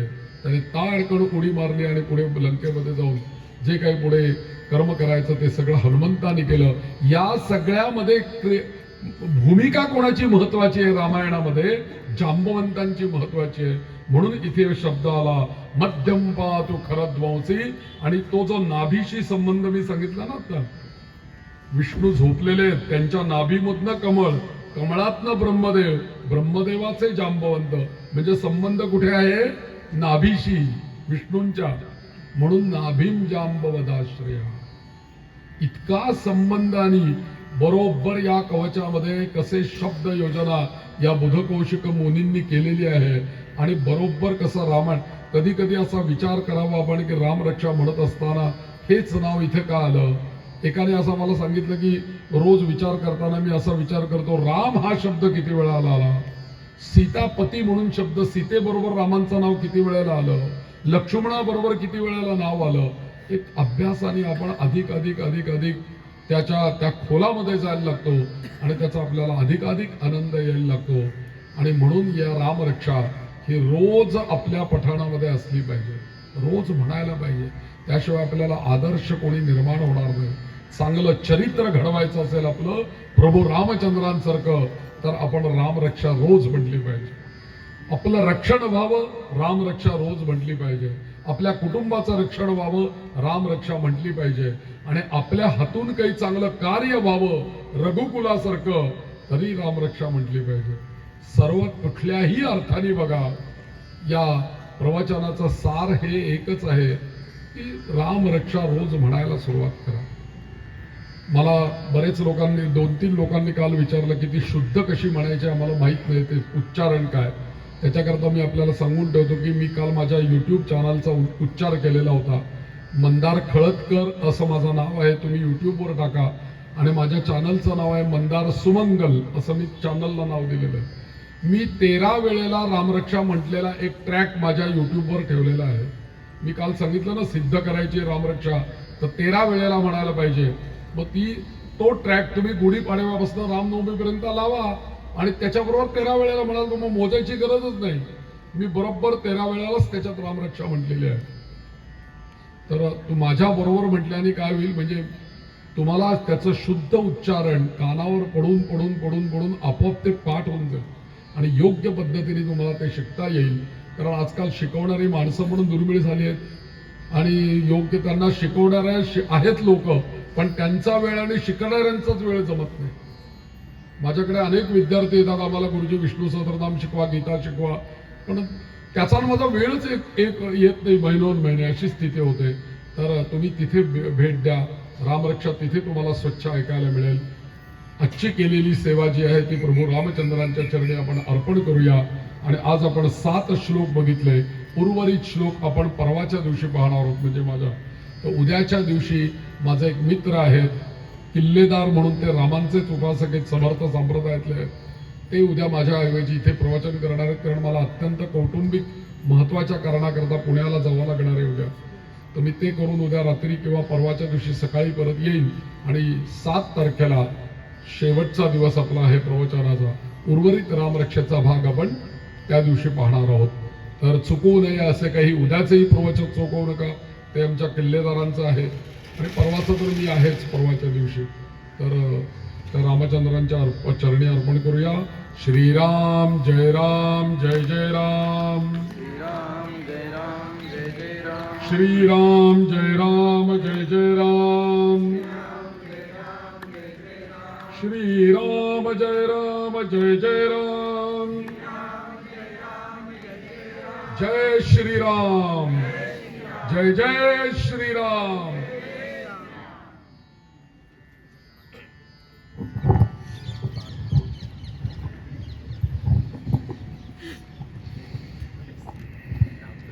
धन्यवाद महाराज.